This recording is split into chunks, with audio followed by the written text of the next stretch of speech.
Okay, so today we are going to cover lesson 3. So section 3 of chapter 12, last lesson of the year. Today we're going to talk about combinations. Yesterday we talked about permutations, and when we make an arrangement of items using permutations, the order matters. When we're talking about combinations, order doesn't matter. So, for example, when I used to teach this, my classic example was like a combo pizza, like a pizza with everything on it. The order that you throw the toppings on top of your pizza doesn't matter. Okay, it doesn't matter if you put pepperonis first or mushrooms or green peppers or whatever you put on your pizza. The order of those toppings doesn't matter. Yes, some people might want a specific order, but technically it doesn't matter. So here we go. So a combination is a selection of objects in which order is not important. So it's used when drawing for identical prizes. And again, order does not matter. So this is going to have fewer combinations than a permutation. So for example, if I have 3 letters, and I want to find all the different combinations of letters taken 2 at a time. So 2 at a time. I could say A with B, but when it was a permutation, A with B and B with A were 2 different things. But when I'm talking about a combination, these 2 things are the same thing. So I wouldn't count them as 2 different combinations. So as soon as you put the A with the B, it doesn't matter which one you write first. So the order does not matter. All right, example 1.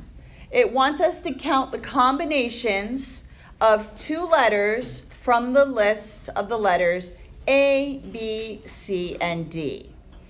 So first of all, I'm going to list all my permutations. I'm going to list everything. And then the ones that are like duplicated, I'm going to get rid of.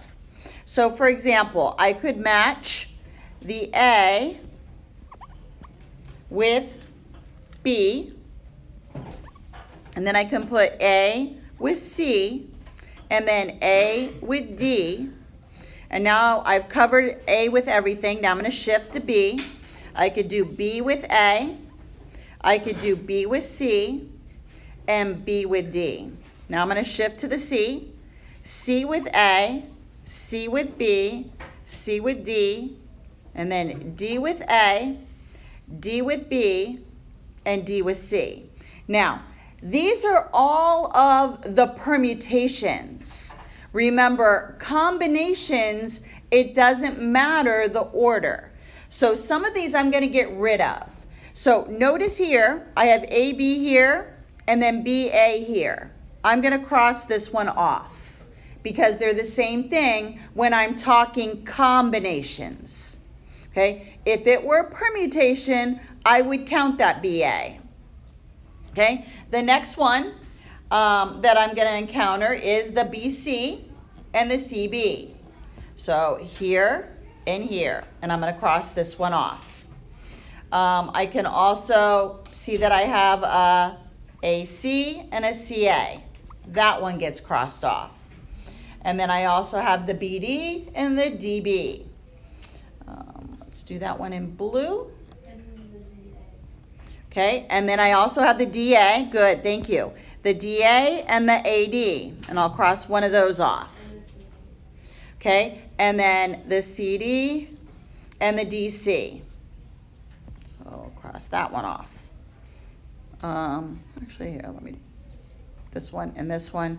Okay, so now if we go back and count, 1, 2, 3, 4, 5, 6 are left. So when I have combinations, I'm going to have fewer than I would if it were a permutation. So yesterday we learned that when you had a permutation and we have 4 things and we want to choose 2 at a time, this would be the symbol that you would use. So just to double check our count, we would do 4 exclamation point over 4 minus 2 exclamation point. So 4 exclamation point over 2 exclamation point. 4 times 3 times 2 exclamation point. I'm just not going to write it all out. Cancels away, and my answer should have been 12. If you go back up and count them, originally there were 12.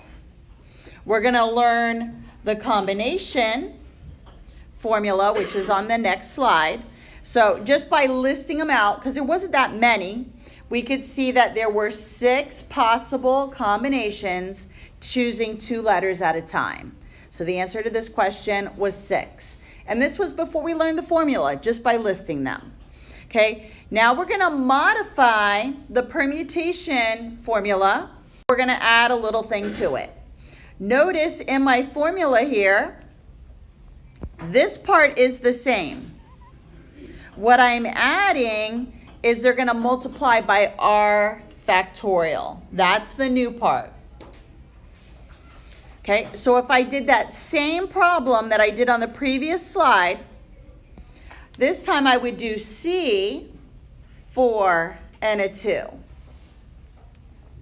And then if I applied the formula, I have 4 exclamation point over 4 minus 2 exclamation point times the r factorial. Remember, this is n and this is your r. So then now what I'll do is I take my 4 exclamation point, I'll just rewrite that. 4 minus 2 is 2, and then I still had the other 2. So now I'm going to expand it. 4 times 3 times 2 exclamation point. I'm going to expand one of them, and then the other one I'm going to leave so I can just cancel away. Now, before you multiply here, you can actually simplify this and get 6. I just did the previous slide. Okay, so what I did was I showed you how to do the previous slide using the formula versus listing out A, B, A, C, A, D, B, A versus listing it. So this equation that I just came up with is from the previous slide. You had a choice of 4 letters and you were supposed to pick 2 at a time.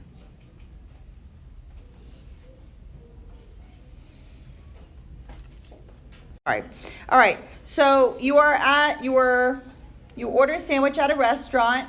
You can choose 3 side dishes from a list of 8. How many combinations of side dishes are possible? So my n in this problem is going to be 8, and my r is going to be 3. So this time, instead of the capital P, because it's combinations, I'm using the capital C, and then I'm going to put an 8 here and a 3 here. What I want to see from you, yes? If it's not combinations, it's what? Permutations. And that's what they're initiative? That's what, yes. Okay, so here the order doesn't matter. So it's not going to matter how you order the side dish. Okay, it's not going to say, well, you have to pick the French fries first and then the potato salad second or the fruit second. It doesn't matter the order that you're going to choose your side dishes for your sandwich. So this is combinations. The order doesn't matter. So when you do this on the quiz, and you will have 3 questions like this where I'm just going to give you this information. I want to see the setup of the formula. So you're going to show me that this means 8 factorial over 8 minus 3 factorial times the r factorial, which is 3. So then now I'm going to expand this. So it becomes 8 factorial over 5 factorial, because 8 minus 3 is 5, times 3 exclamation point. So now I'm going to expand it. 8 times 7 times 6 times 5 exclamation point. I'm going to stop there. Now, when I go to do this so I can simplify it, I'm going to take this 5 here and I'm going to put it under here so I can show the simplify. Yes? For the quiz, will we have to draw like 8 times 7 times 6 times 5, or can we just stop right at the 8 factorial over 5 factorial? You could just stop at this point, okay? You won't have to show me the whole expanded out. But yeah, you can stop there and just show me those first two steps. Okay, so then from here, I'm also going to show, I'm going to expand this 3 factorial right here. I'm going to expand that one out.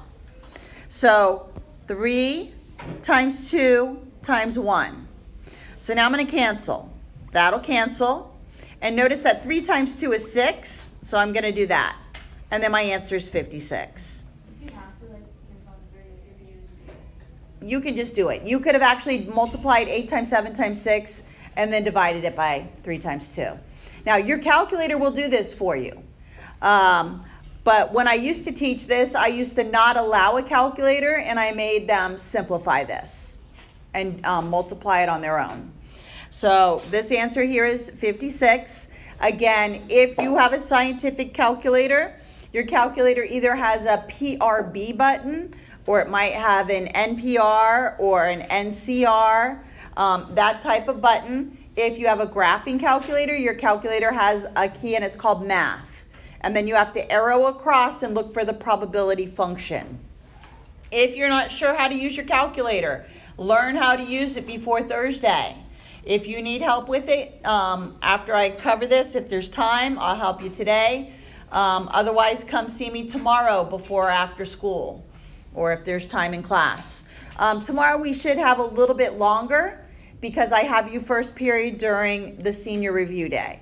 So I should be able to help you in class with your calculator if you're not sure. All right, so this answer is 56. Here it says a yearbook editor has selected 14 photos, including one of you and one of your friend, to use in a collage for the yearbook. The photos are placed at random. There is room for 2 photos at the top of the page. This time it's asking for the probability that your photo and your friend's photo are the 2 placed at the top of the page. Now, first thing we need to do is there's 2 steps to this. We first have to find the total number of combinations. So we know that there are 14 pictures and we're choosing 2 of those. So our C is going to be 14, capital C, and then a 2. So first thing we're going to do is find the number of combinations. So 14 exclamation point over 14 minus 2 exclamation point times 2 exclamation point. 14 exclamation point over 12 exclamation point times 2 exclamation point. This is what I want to see on the quiz. Now, if you want to take it further and show me that this means 14 times 13 times 12 exclamation point, and then again, I could write the 12 that was underneath it and then expand the 2 exclamation point. The 12 exclamation points cancel. I could divide this and make it 7, and then 7 times 13 is 91. So I know that there are 91 different combinations of these photos. And now, for step 2, I am going to find the number of favorable outcomes. And there's only 1 combination that would include my photo and my friend's. So the probability of my photo, so your photo, and my friend are the ones that are chosen will be 1 over 91. Because what I'm aiming for, there's only one way to do it. There's only me and my friend, and that's the only one option there is. It doesn't matter whose picture goes first because we're talking combinations here. And there were 91 combinations of those 14 photos. Because it asks for probability. Probability, when you write the fraction, the top number is what you're aiming for. The bottom number is all of the different possible combinations.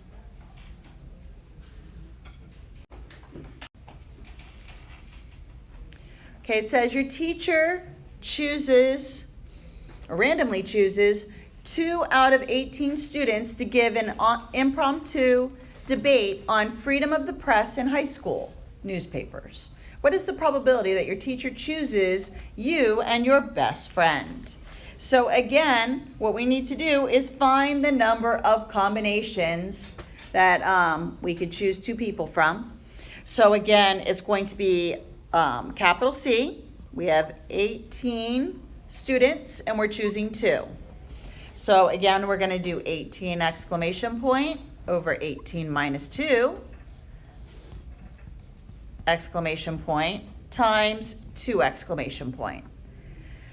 So from here, 18 exclamation point or 18 factorial, 16 factorial times 2 factorial, and then I'll expand it out. So this becomes 18 times 17 times 16 factorial over 16 factorial, and then I'll take the 2 and make it 2 times 1. So then I can simplify this, and then 9 times 17 is 153. So again, the probability that my teacher chooses me and my best friend would be only one possibility of that happening. So the probability is 1 over 153.